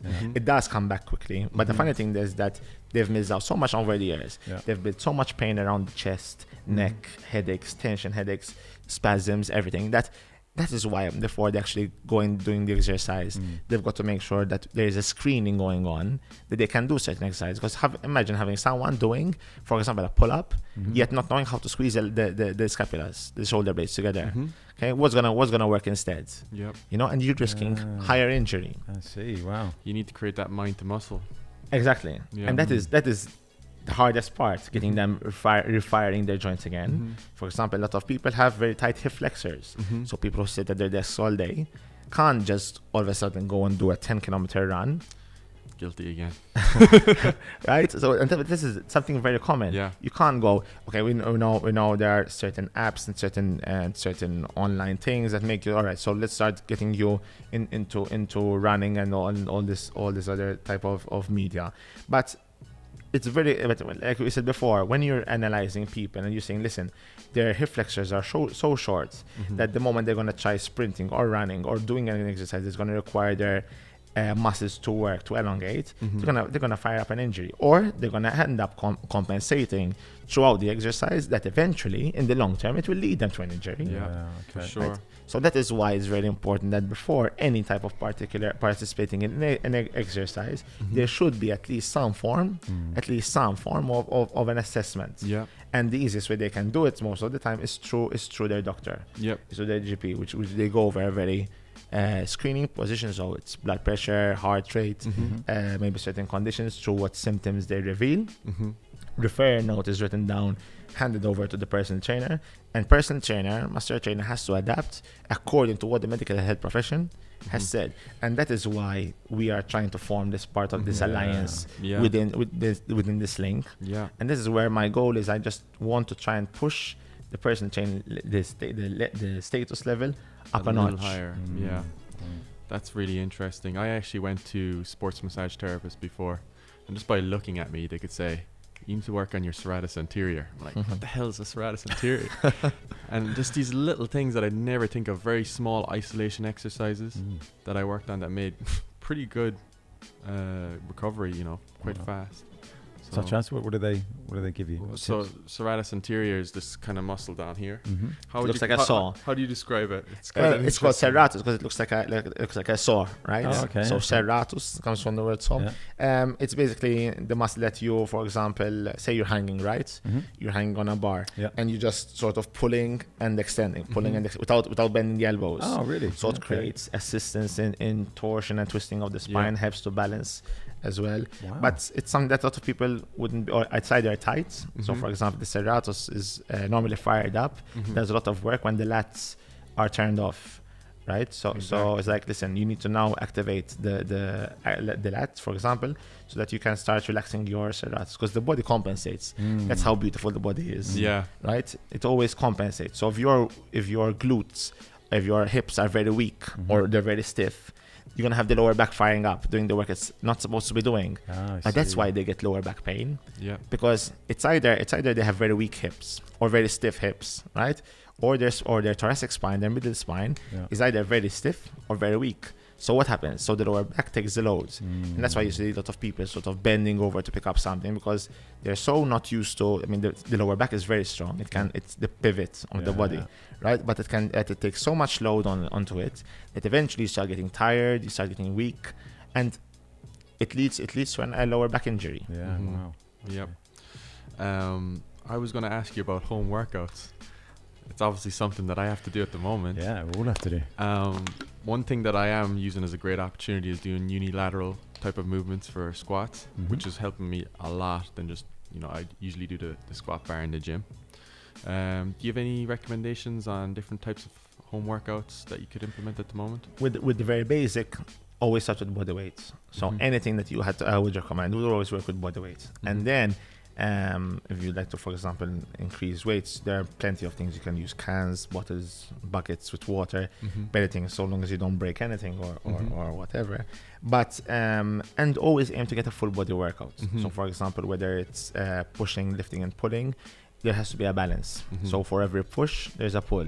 So every time you do a push up, you've got to find a mechanism to do a pull up as well. So for example, if you're on the floor doing a push up, you get up and you're trying to pull a resistant band or a towel towards your torso, right? So we try to balance them out, unless you have conditions. So for example, what I would recommend is, now that we know that we're spending more time sitting down, being less active, muscles that were previously tight are probably becoming tighter. So I would recommend definitely every single day to work on flexibility. That is something that has to be done every single day. Flexibility, just to relieve off the tight symptoms. Balance, stability, so even just balancing on one leg.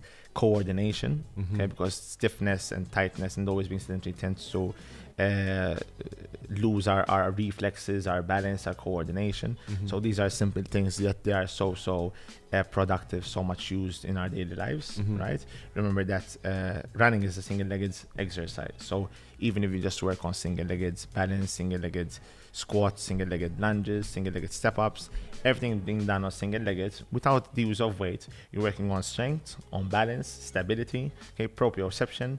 Okay, you strengthen the muscles around the ankle joint, around the hip joint. So getting the body to move in different planes of movement, okay, is already just enough to create a home workout, which would be far more effective than actually picking up the weights and just doing the normal, usual shoulder presses, chest presses, squats, and lunges. That's exactly what I do. I mean, I'm having to get creative now at home because can't go to the gym, which actually is a lot better, because now I'm doing the walk. So I've got a backpack with 6 bottles of 2 litre water in them, and what I was doing yesterday was actually I wrote down a little program for myself. It was the first time I've ever done. Again, just taking inspiration off some of the guests who've been on here, and obviously you coming on. And then I just followed that, and I ended up covering all parts of my body just by using my own weight, and then these water bottles. It's already enough. I mean, why do we exercise? We exercise to make our bodies adapt better towards our activities of our daily living. So whatever we decide to do, we're just doing it better, easier, at less, with less stiffness and less tightness around us. So why shouldn't our workouts be based on that? I mean, why are we keep on doing the same things as squats and lunges and presses and shoulder presses and chest flies when we need to get our shoulder moving more around these joints? I mean, you see, when you start growing up, you start to find certain things that you used to be doing much easier. Like for example, reaching in the back pocket or pulling the seatbelt from the corner becomes so much more difficult for certain people. It does. Right? So why not cater the exercises just to increase the flexibility, just to increase the mobility of these things, which is going to make us easier.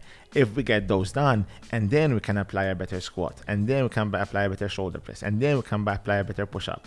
But if we don't even have the foundation just to get our body doing the very basic movements, how can it expect us to do just an overhead movement? How can you give, for example, a person who has a very rigid shoulder joint overhead squats with the bar just over the head? The chances are that the bars are going to topple over and cause an injury, right? So you have to work on the very basics. And the very basics are just getting the joints, the joints that are flexible, more mobile, and the stiff joints just to ease them off. And the joints that are supposed to be stable, teach them to be stable. Tight. So if the lower back is supposed to be a stable joint, you teach it to become more stable, stronger. That's why then we give them planks and every exercise just to make sure they're stronger to withhold whatever. But it has to come just making sure that if the ankles, if the hips, if the thoracic spine, if the shoulders are meant to be more mobile, don't let them stiffen up. Okay. Right?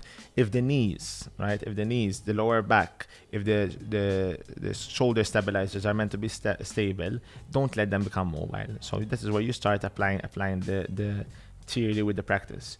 So everything becomes just a normal process, right? And with that training, and then you'll be able to do everything much easier. And you'll be able to improve, right? Because at some point, if you're just lifting a squat and you're having a proper form, the way you're doing it is probably not going to allow you to lift a further load because the muscle that is compensating is not strong enough to take the weight of the quads, right? So what if you get a good squat already done, the chances are that you're going to lift heavier, better, and pain-free. So long term, we're aiming for a better athlete or a better client. Couldn't agree more. So if I had to recommend the best things to do at home would be, even it's just simple work with bands, sticks, just to joints get them a bit more flexible than used to. Just make sure they're not that stiff, so that when we return back to the exercises that we love doing, that we all love our push-ups, we all love our arms and whatever they are, you know. I mean, it's only done better, and with an easier outcome. Yeah. So obviously COVID is still prevalent here, sadly, but that must have had an impact on the gym and you know, everything around that really. So how have you been able to work around it? We had closed the gym like 4 or 5 days before we actually were told to be closed, because I believe that the gyms are one of the places that where the higher chances of spread of the virus could be going, with more people breathing, sweating, etc. But I believe this took a very it took a very hard punch. It was a hard punch to me. I mean, just closing the doors, not knowing when we're going to open up again, or how we're going to open up again, or what are the measures going to be like, how many people we're going to be putting in, if we can keep doing group classes. So this is all an effect on our business. And I agree. I mean, the first and most important is the health and safety of the people, right? But it's going to leave a huge impact on the business. I mean, people start not trusting one another, starts moving away from each other, the sharing of the weights, the distancing between one another. What I believe we must be doing as a start, just to make sure that everything is being kept well, is that making sure that clients that we start coming will be using appropriate shoes just for the gym. Right, so every time they do come in, they have to bring a pair of shoes, which is being used just inside the gym. Towels, as they were always, and they will remain always a must. That they have to be using a towel wherever they go. Sharing of, for example, towels is a definite no.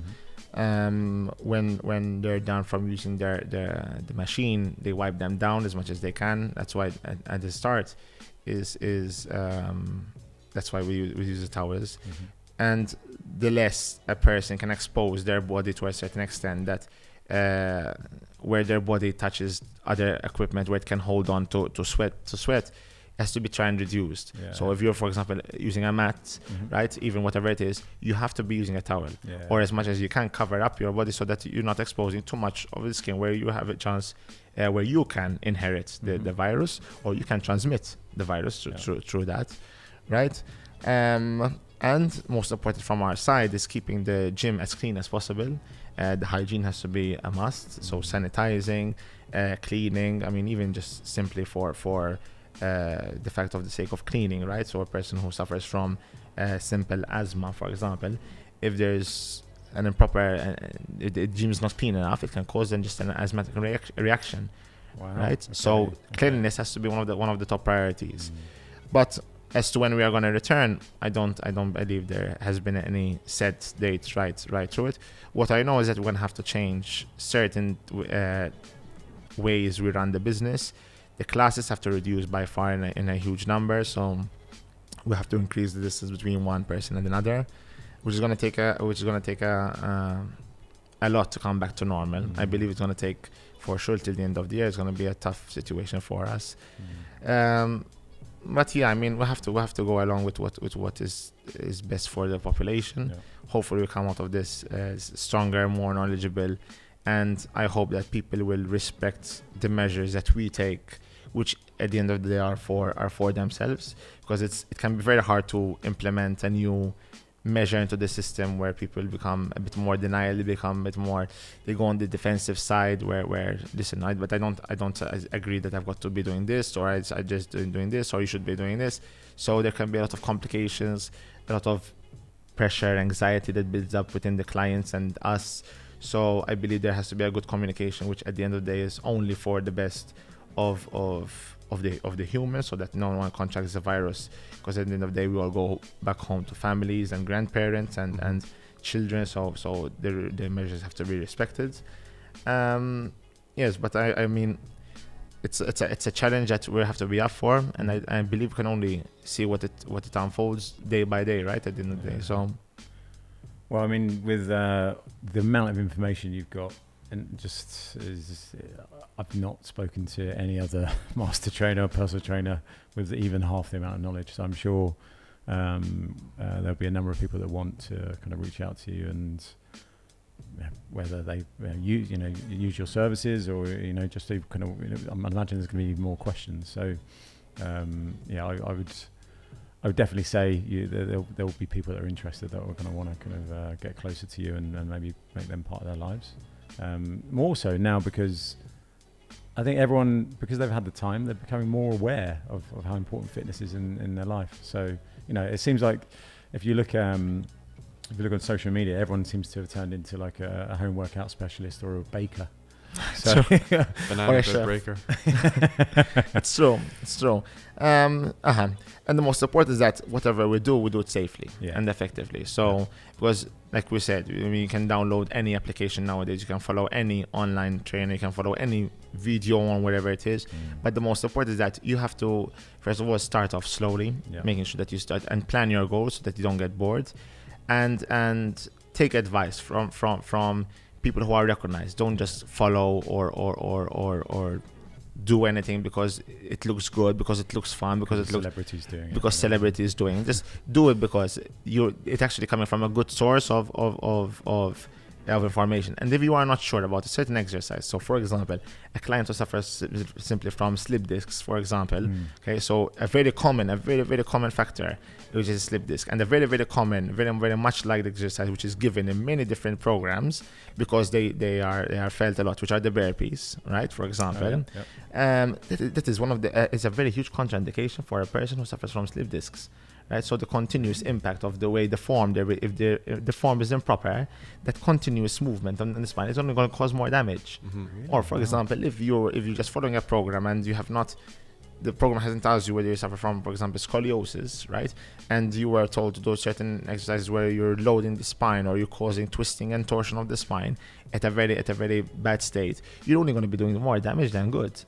Right, and again, the body is very strong. The body can take a lot over a long period of time. But at one point, it's gonna fight back. It's gonna stop you, and it's gonna make you stop, no matter how strong you're gonna be, and you're gonna have to be forced to stop. So why come to that point where you have injured yourself, where you have to, now you are forced to stop, forced to take medication, all right, rather than actually doing the ways you're supposed to? And everyone has their own doctor that they can reach out to. And if they were diagnosed with a condition, everyone should reach out and ask for advice ask for guidance, what they should be doing, what they shouldn't be doing, what effects of their medication are there, just to make sure that everything that is being done is only done at the best, in the safest and most effective manner for our own good at the end of the day, because this is what we want to deliver. This is the message that should be delivered to any participant taking part in any activity. Now, let's not go to extreme measures, that even if it's a simple walk or a simple bike ride, but from a person that has never done anything to doing too much too soon, the risks are much higher. Risks are much higher. And if there's something that you are not sure of with regards to technique or form or the way it should be done, reach out to someone who's qualified, that is ready to help, who's ready to guide you into that. Yeah, which is good. So on that note, how can, if people have questions for you or want to have a chat with you, or just explore what is available, they can reach out. How can they? What's the? There's Instagram, Facebook, and they can follow, message, call, email. So your Instagram, Daniel, it's just Daniel Zammit. Daniel Zammit PT. PT. Okay. On Instagram and Facebook. Facebook, it's Daniel Zammit. Yeah. They can reach out from Daniel Zammit, and then they can go to the website of platinumfitness.com.mt. So Excellent. I don't know about you, Stephen, but I think knowledge bombs. Yeah, and surely you've got to be in the running for the next Prime Minister. Health first. Yeah, health at school. That's where it starts. It would be a good initiative, just to get them going. Use some good slogans. Yeah, especially the slogans are just unreal. Epic. Yeah, I love them. We must highlight them right now. Yeah, big time. That's what we'll What's the genetics of the gun? Genetics loads the gun. Yeah. Lifestyle pulls the trigger. That's the one. Love it. Epic. Well, yeah, I mean, thanks, for taking the time. Obviously, I know you had your session earlier, coming over here and joining us in our beautiful new studio. Thank you both for having me. This is a great opportunity. Well done for all that you're doing. Love it, and keep going. Cheers. Thank you. Thanks. Cool. All right. For all our listeners and everything else, obviously this is our first video recorded episode in our second series. And we are on YouTube now, so please subscribe and please share the knowledge that we're both picking up on. So it's all to help you guys, really. So also feedback, we love feedback. Love it. Even especially when it's public and you want to troll us, that's even the best. So please just share feedback, whether it be on Instagram. We do have an Instagram page now as well, which is dosed_podcast.